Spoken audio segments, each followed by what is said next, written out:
Hello. This is a continuation of my discussion of the sociology of culture, this one dealing with material culture and technology.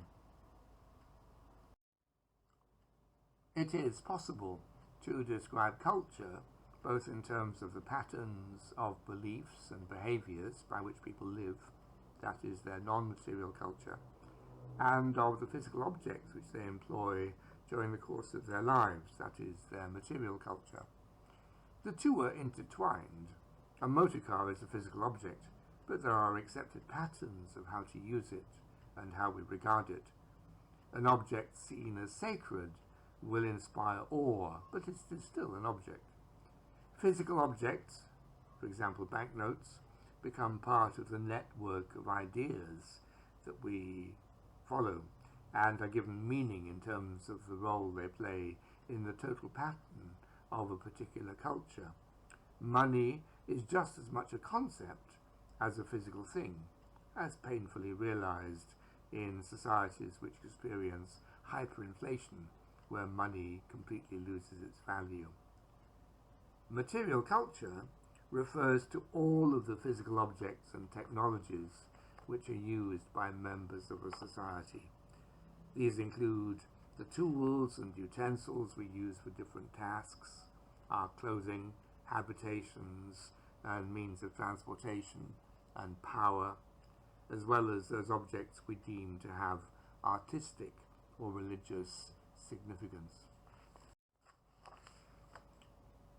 These are the tangible expressions of a culture, which serve to both distinguish one society's culture from another and to mark cultural changes over time.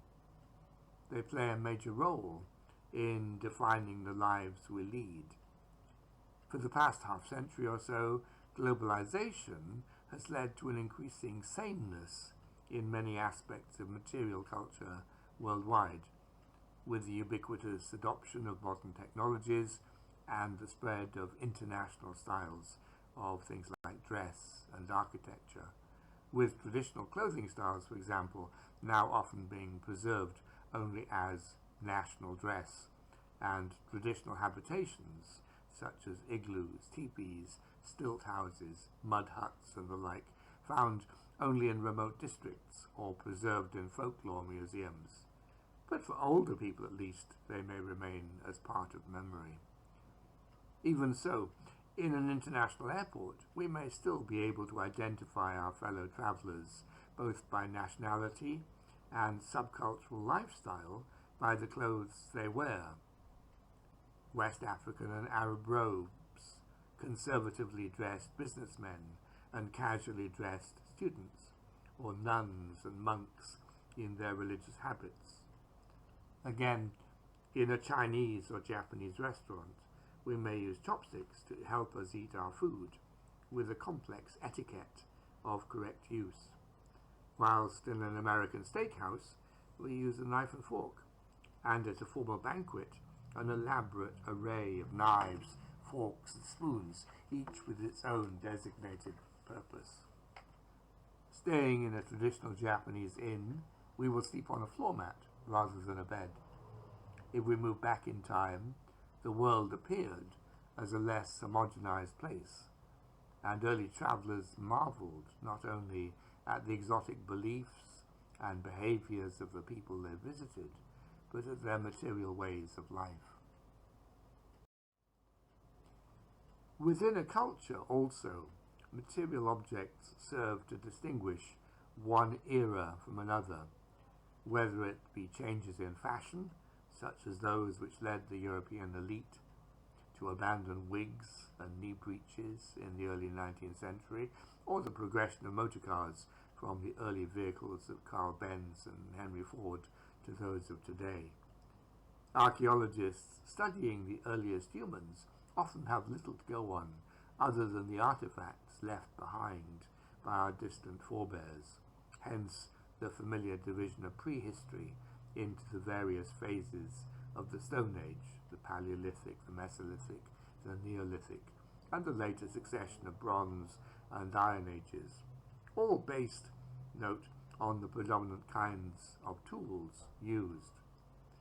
In the more recent past, industrialization in late 18th century Britain gave rise to the modern industrial age, and then in turn such inventions as electricity, motor vehicles, air travel, television, and the internet that between them do so much to define and empower contemporary life.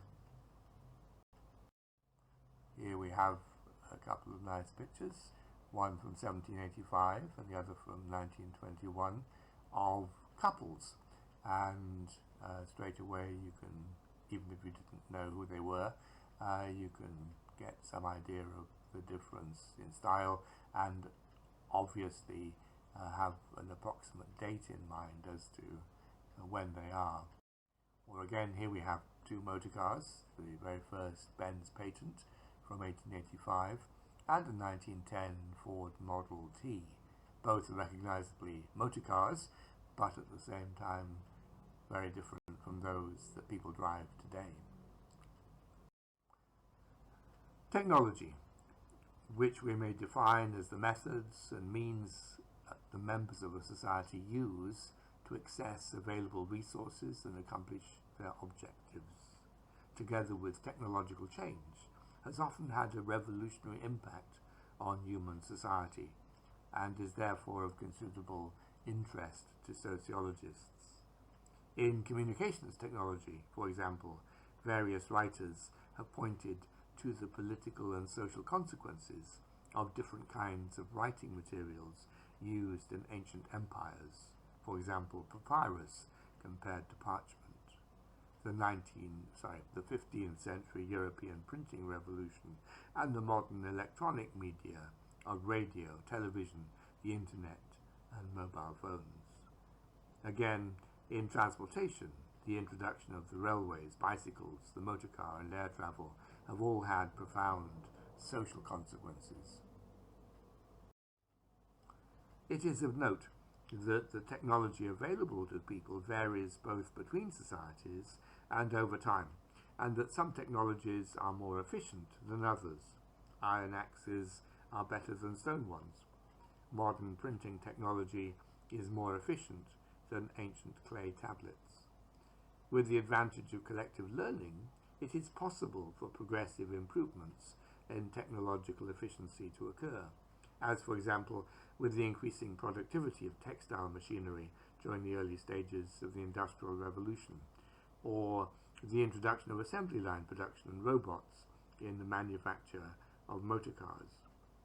Today's world in particular is highly dependent on technology, such that glitches in availability in electricity power cuts, say, or sudden hold-ups in the supply of petrol or natural gas can have a massive impact on daily life.